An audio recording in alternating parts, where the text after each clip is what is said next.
శ్రీమాత్రే నమః.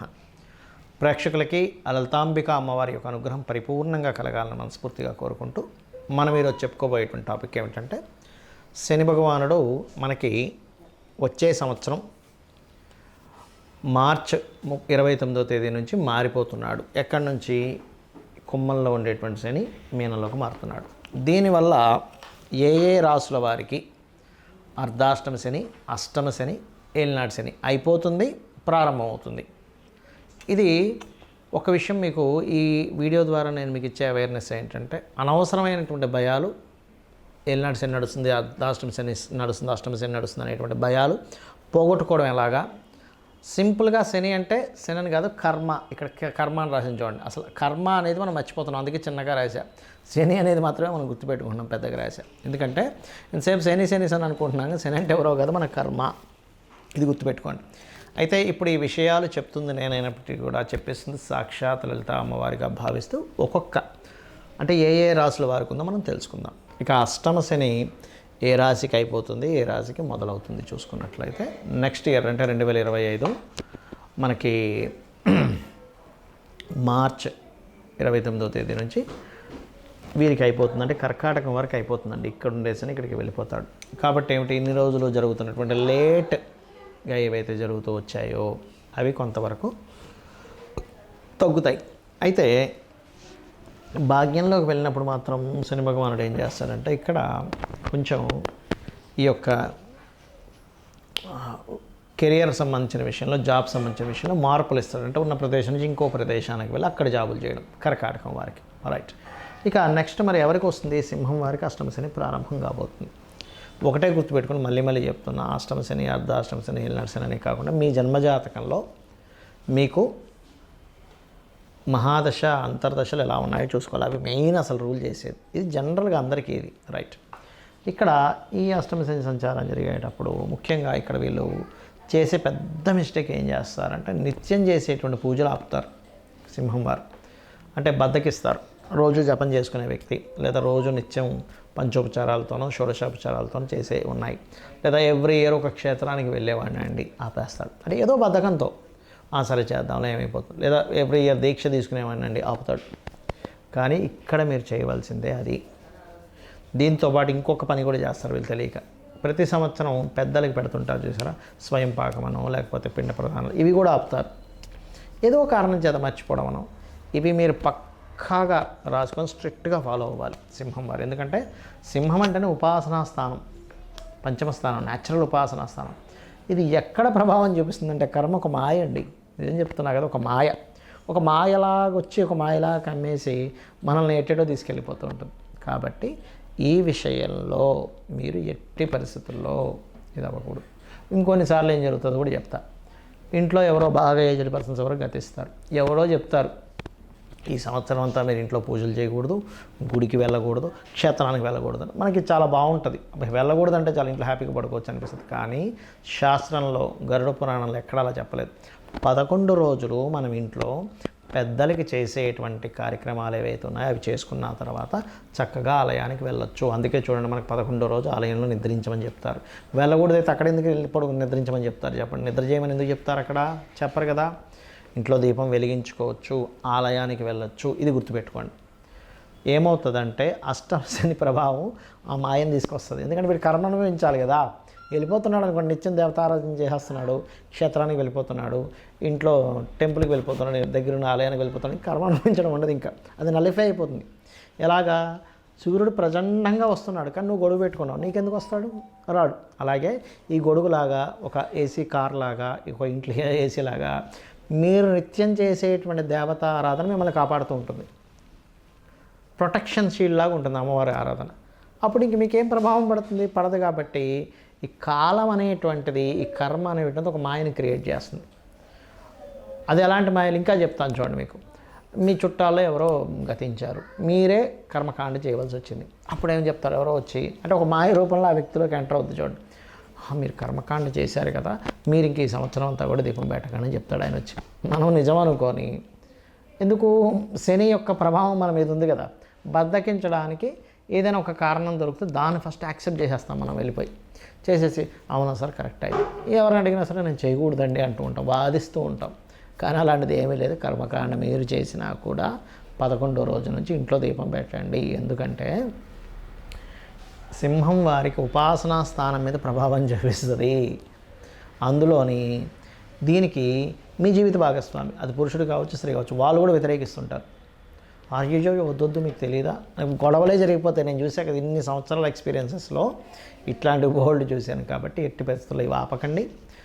మీరు వీలైతే ఇంకా సాయంత్రం తర్వాత అమ్మవారి పూజ ఎక్కువగా చేయండి. అంటే 6:30, 7 తర్వాత. ఎందుకంటే శక్తి దేవతలు ఎవరైతే అమ్మవార్లు ఉంటారో వారికి సాయంత్రం పూట పూజ చక్కటి ఫలితాలు ఇస్తాయి. పగలపూట చేయకూడదని కదా దాని అర్థం. ఎక్కువ తీవ్రంగా ఉందండి అన్నప్పుడు అమ్మ రక్ష కావాలి. ఎవరికైనా సరే ప్రొటెక్షన్ ఎవరండి? అమ్మ యొక్క లక్షణం ఏంటి? Protection and feeding. అమ్మ యొక్క లక్షణం ఏ జీవైనా తీసుకోండి, పక్షి ప్రొటెక్ట్ చేస్తుంది, ఫుడ్ పెడుతుంది. అలాగే అమ్మ రక్ష మనకు పూర్తిగా ఉంటుంది. ఇక మీరు అష్టమశని నడిచేటప్పుడు లేట్ అవుతాయని ఒక్కటి పెట్టుకున్నా ఓకే, 1కి 4 సార్లు తిరగాలి అంతే అనుకొని మీరు ఓం అనాకలిత సాదృశ్య చుబుక శ్రీ విరాజితాయ నమః అని చేసుకుని అన్ని విధాలు బాగుంటుంది. మీకు ఒక ముఖ్యమైనటువంటి విషయం తెలియాలి. ఏంటంటే శని కర్మ అని ఎందుకు రాశాము? శని ఒకటే కర్మని కాదు, ప్రతి గ్రహము కూడా మన కర్మ సంబంధంగానే మనం జన్మించినప్పుడు ఆ పొజిషన్లోకి వెళ్తుంది. ఇప్పుడు పూర్వజన్మల్లో మన యొక్క అధికారాన్ని దుర్వినియోగం చేసుకున్నాం అనుకోండి, రవి పాడైపోతాడు జాతకంలో. ఇంకొకరి మనసులు బాధ పెట్టాము, చంద్రుడు పాడవుతాడు. గైడ్ చేయాల్సింది మిస్గైడ్ చేశాము, జూపిటర్ పుడతాడు ఆ జాతకుడు. అంటే ఆ బలం స్ట్రెంత్ కోల్పోయింది. అంటే అలాగా ఒక ఎగ్జామ్లో కూర్చున్నాము, రాయాల్సినటువంటి ఎగ్జామ్ ఏదైతే ఉందో కరెక్ట్గా రాయకుండా తప్పులుగా రాస్తే ఏమవుతుంది, ఆ మార్కులు ఎలా తగ్గుతాయో ఆ యొక్క స్టూడెంట్కి సేమ్ యాజ్ ఇట్ ఈజ్. ఇవన్నీ మన ఎనర్జీస్ అనుకుందాము. గైడ్ చేయడము, మనసు, అధికారము, అదేవిధంగా మార్స్ అంటే కుజుడు అంటే ఏంటి, భూములకు సంబంధించినవి. ఎవరిదైనా భూములు లాక్కోవడము, లేకపోతే అన్నదమ్ముల విషయంలో నువ్వు ఒక రకంగా ప్రవర్తించడము. శుక్రుడు అంటే పెళ్లి, వివాహ సంబంధించిన విషయాల్లో నువ్వు ఎలా ప్రవర్తించావనే దాని మీదే ఈ జన్మలో నీకు వచ్చేటువంటి జీవిత భాగస్వామి స్త్రీ కావచ్చు, పురుషుడు కావచ్చు ఉంటుంది. అలాగా కాలానికి మోక్షానికి కారకుడైన రాహుకేతువులు కావచ్చు, బుద్ధికి కారకుడైన బుధుడు కావచ్చు. ఇవన్నీ కూడా ప్లానెట్స్ అన్నీ కూడా కర్మ సంబంధమే. అయితే శనికి మాత్రమే ఎందుకు ఎక్కువ కర్మ సంబంధం అంటే న్యాచురల్ కర్మస్థానాధిపతి అవుతాడు ఆయన. అన్నీ ఒక ఎత్తు, శని ఒక ఎత్తు. ఆయన ఏంటంటే సర్కిల్లో తిరిగేటప్పుడు ఆయన ఒక్కొక్క రాశిలోకి ఎంటర్ అవుతున్నప్పుడు మీ లగ్నం నుంచి కానీ మీ చంద్రుడి నుంచి కానీ ఇప్పుడు వీళ్ళకి ఏ కర్మని ఇవ్వాలి, లక్షలు కోట్లు కలిసి వచ్చే కర్మని ఇస్తాడు. బాగా అసలు అప్పులు పాలైపోయేటువంటి కర్మను కూడా ఆయన ఇస్తాడు. అది ఎలా అంటే ఒక పోస్ట్ మ్యాను మనకి మనీ ఆర్డర్ ఆయన ఇస్తాడు, ఒక టెలిగ్రామ్ ఆయన ఇస్తాడు. వాడు చచ్చిపోయాడు అనేటువంటి టెలిగ్రామ్ ఆయన ఇస్తాడు, మనీ ఆర్డర్ ఆయన ఇస్తున్నాడు కదా. అదేవిధంగా మనకి శాటర్న్ యొక్క ప్రభావం అనేటువంటిది ఏంటంటే మీకు ఏ ఏ రాసుల్లో తిరుగుతున్నప్పుడు ఒక లగ్నంలో జన్మించినప్పుడు కాలం నుంచి మీరేం పొందబోతున్నారు మీ ప్రమేయం లేకుండా. అంటే ఎలా అంటే ఇప్పుడు చూడండి, మన ప్రమేయంతో కొన్ని ఉంటాయి. నేను ఇది చేస్తాను, ఇది చదువుకుంటాను, ఇందులో సక్సెస్ అవుతానని కదా. అలా కాకుండా కొన్ని మన ప్రమేయం ఉండదు. వర్షం పడుతుంది, మన ప్రమేయం ఉండదు. వెళ్ళాం, వర్షం పడింది, తడిచిపోయాం. బాగా ఎండలు ఉన్నాయి, మన ప్రమేయం ఉండదు. కానీ వర్షం పడుతున్నప్పుడు మీరేం చేయగలరంటే గొడుగు వేసుకోగలరు. బాగా ఎండ ఉంది, మీరేం చేయగలరంటే ఏసీ రూమ్లో కూర్చోగలరు. అంటే ఈ ఏసీ రూమ్లో కూర్చోవడం కానివ్వండి, వర్షం పడుతుంటే గొడుగు వేసుకోవడం కానివ్వండి, లేకపోతే బాగా చలేస్తుంటే స్వెటర్ వేసుకోవడం అనేటువంటిది మీ పరిధిలో ఎలా ఉందో ఒక నామస్మరణ అంటే లలితా అమ్మవారి యొక్క స్తోత్రాల్లో ఓం అనాకలిత సాదృశ్య చుబుక శ్రీ విరాజితాయై నమః అనేటువంటి నామస్మరణ 100% మిమ్మల్ని ఈ కర్మ నుంచి కొంత బయటపడేస్తుంది. అయితే ఈ కర్మ నుంచి బయటపడాలంటే ఫస్ట్ మీరు ఏదో మంత్రం చేసేసుకొని అది చేసుకొని ఇది చేసుకుని అయిపోతుందంటే కాదు. ఎలా అంటే మీకు పశ్చాత్తాపం అనేటువంటిది రావాలి. ప్రమోషన్స్ రావట్లేదు అనగానే ఫస్ట్ మీరు అర్థం చేసుకోవాల్సింది, ఓహో నేనేదో పూర్వజన్మల్లో ప్రమోషన్ వచ్చేవాడిని వెనక్కి లాగా చాడీలు చెప్పాను. ఒకడికి వస్తుంటే నేను తట్టుకోలేకేదో చాడీలు చెప్పాను, భాస్కర్ సార్ వాడికి ఇస్తున్నారేంటి సార్, వాడు అట్లా ఇట్లా అది ఇది అని. ఎందుకు వాడికి రావడం ఇష్టం లేదు, వాడితో నాకు శత్రువు అయి ఉండొచ్చు, లేకపోతే వాడి ఒక రకమైనటువంటి అజ్ఞానంలో ఉండి నేను తప్పు చేసి ఉంటాను అని సూర్యభగవాను దండం పెట్టుకుంటే అప్పుడు ఈ కర్మకారకుడు ఎవరైతే శని ఉన్నాడో అక్కడ పశ్చాత్తాపమైనటువంటి దాని నుంచి మీరు రియలైజ్ అయ్యారనేటువంటి దాంతో మీకు ఆ కర్మ అనేటువంటిది తగ్గుతుంది, గుర్తుపెట్టుకోండి. అలా కాకుండా మనస్సు సంబంధించినటువంటిది ఏదైతే ఉంటుందో, మానసిక సంబంధించింది ఏదైతే ఉంటుందో ఇది కూడా సేమ్ అంతే. అంటే మీరు ఇప్పుడు ఒకటే సింపుల్ ఎగ్జాంపుల్ గుర్తుపెట్టుకోండి.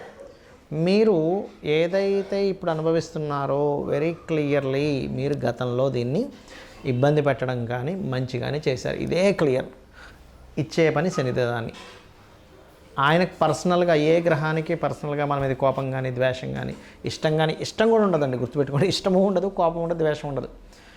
కేవలం అది వచ్చింది, ఆ రిజల్ట్ ఇచ్చింది, వెళ్ళిపోయింది అంతే. ఇప్పుడు ఒక పోస్ట్ మ్యాన్కి మన మీద ఇష్టం ఉంటే టెలిగ్రామ్లో ఉండేటువంటి మార్చేసి చనిపోలేదు బతికున్నాడని రాసేవాడుగా.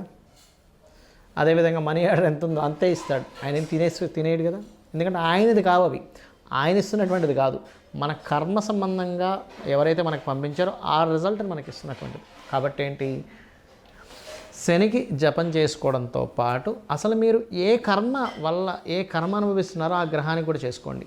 అంటే ఏంటి, ప్రమోషన్స్ రావట్లేదు, మానసికంగా ఇబ్బంది పడుతున్నారు, మూన్ అంటే చంద్రుడు, గొడవలు అవుతున్నాయి కుజుడికి, ఎందుకంటే కుజ సంబంధించింది ఈయన ట్రాన్స్ఫర్ చేసి ఇస్తున్నాడు మనకి.